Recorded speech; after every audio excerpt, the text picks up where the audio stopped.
আসসালামু আলাইকুম রহমতুল্লাহ। আশা করি সবাই ভালো আছেন, সুস্থ আছেন, নিরাপদে আছেন। সবাইকে স্বাগত জানিয়ে শুরু করছি আজকের ভিডিওটি। আজকে আমরা মূলত সাবজেক্ট ভিত্তিক 18তম নিবন্ধনের কাটমার্ক নিয়ে আলোচনা করব।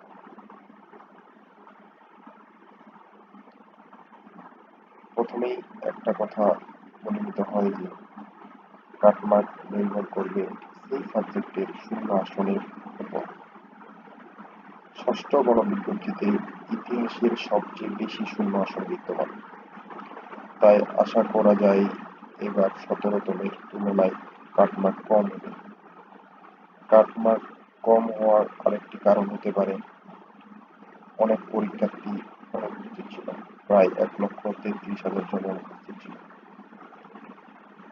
পূর্ব অভিজ্ঞতা ও কয়েকজন শিক্ষক যারা আগে নিবন্ধন পরীক্ষা দিয়েছেন এবং বিভিন্ন স্কুল কলেজে চাকরি করেছেন, তাদের থেকে প্রাপ্ত তথ্যের ভিত্তিতে 18তম নিবন্ধনের কাটমার্ক আলোচনা করব। কাটমার্ক আমি কেন এনটিআরসিও আপনাদের সঠিক কাটমার্ক বলতে পারবে না। আমরা শুধু বিভিন্ন সোর্স থেকে প্রাপ্ত তথ্যের ভিত্তিতে অনুমান বা ধারণা করে নিতে পারি।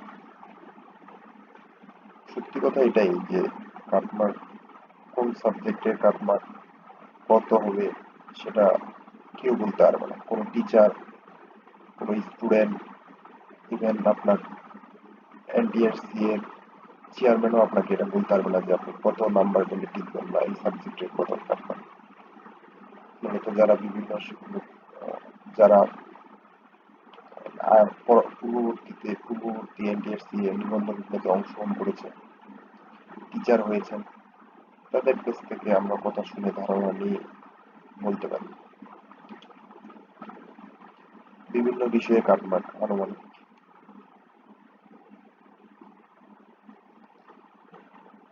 আমরা মূলত কয়েকটা সাবজেক্টের সব সাবজেক্টের আলোচনা করা সম্ভব হবে না। কয়েকটি সাবজেক্টের আমরা যেগুলা বিভিন্ন সোর্স থেকে বিভিন্ন টিচার স্টুডেন্টদের সাথে কথা বলে যাদের পূর্ব অভিজ্ঞতা রয়েছে তাদের সাথে কথা বলে আমরা জানতে পেরেছি কয়েকটা সাবজেক্টের কিরকম কাটমার্ক হবে, সেগুলো আপনাদের সামনে তুলে ধরছি।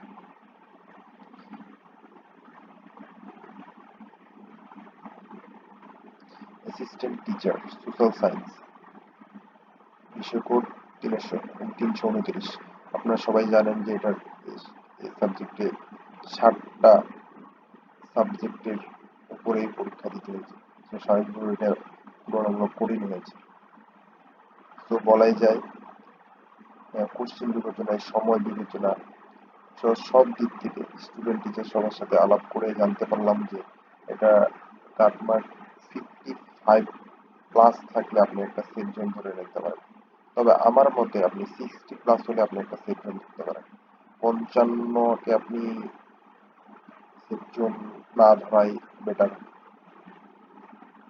অ্যাসিস্ট্যান্ট টিচার ম্যাথের এবার কোশ্চিন বিবেচনায় আমরা ধরেছি 55 থেকে 60 প্লাস মাইনাস এদিক ওদিক হলে আপনি ভাইবার জন্য ডাক পাবেন। ম্যাথ কলেজ পর্যায়ে 70 থেকে 80। আপনি জানেন যে কলেজ পর্যায়ে যে কোনো পরীক্ষাই কঠিন হয়ে থাকে এবং কম্পিটিশন বেশি, আসন সংখ্যা কম। দ্যাটস ওয়াই এখানে 70 থেকে 80 মার্ক কাট করতে হয়েছে। অ্যাসিস্ট্যান্ট টিচার পলিটিক্যাল সায়েন্স, রাষ্ট্রবিজ্ঞানে আপনার 60 প্লাস হলে আপনি একটা সেফ জোন, আপনি 60 প্লাস যারা পাবেন তারা ভাইবার প্রস্তুতি নিতে পারেন। অ্যাসিস্ট্যান্ট টিচার বাংলা স্কুল 1, আপনি 55 থেকে 60 কাটমার্ক থাকবে বলে আশা করা হয়। বাংলা স্কুলটি হচ্ছে 55 প্লাস, 50 প্লাস। 50 প্লাস হলে আপনি মোটামুটি ভাইবার জন্য ডাক পাবেন এবং চাকরি হওয়ার নিশ্চয়তা আছে। অ্যাসিস্ট্যান্ট টিচার সোশ্যাল সায়েন্স 307, সমাজ বিজ্ঞান জেলা 55 থেকে 60। Assistant teacher English 50 plus.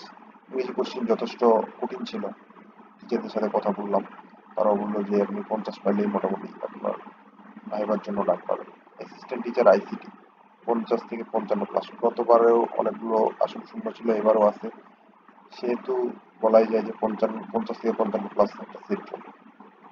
Physical education শারীরিক শিক্ষা 55 প্লাস, এর কমও হইতে পারে, আপনার 50 প্লাসও হয়ে যেতে পারে। বিজনেস স্টাডিজ স্কুল 60 থেকে 65 প্লাস। 60 থেকে 65 আপনার হলে আপনি নিশ্চিত থাকেন যে আপনি ভাইবার জন্য ডাক পাবেন। অ্যাসিস্ট্যান্ট টিচার মৌলভী 40+। আসলে এখানে হিউজ পরিমাণে একটা সিট ফাঁকা আছে, হিউজ পরিমাণে সিট ফাঁকা থাকে। এখানে কম্পিটিশন কম, বাট আসন সংখ্যা বেশি থাকে। আর এখানে পরীক্ষাও তুলনামূলক কঠিন হয়ে থাকে, ক্যান্ডিডেট পাওয়া যায় কম। এখানে 40+ হলে আপনি অ্যাসিস্ট্যান্ট টিচার ডাক পাবেন। অ্যারাবিক লিটারেচারে আপনি 55+। তো সবশেষ যে সাবজেক্টটি আছে সেটি হলো যে assistant teacher Islamic history and culture. তাতে কাট মার্ক হয়েছে 65+। সর্বোপরি আমি একটা কথা বলি, আপনি যে কোনো সাবজেক্টে 65 হলে এইবার 18তম নিবন্ধন বিবেচনায় আপনি 65 হলে আপনি ইনশাল্লাহ ভাইবার জন্য ডাক পাবেন, আপনার চাকরি দেবেন। এই ছিল আজকের বিষয়। ভিডিওটি ভালো লাগলে অবশ্যই সাবস্ক্রাইব করবেন। প্রতিদিন ইনশাল্লাহ প্রতিদিন আপনাদের নতুন নতুন শিক্ষক নিবন্ধন এই বিষয়ে আপনাদের আপডেট কিছু তথ্য পেলে আপনি জানানোর চেষ্টা করবেন। সবাই ভালো থাকবেন, সুস্থ থাকবেন, নিরাপদে থাকবেন। আল্লাহ হাফেজ।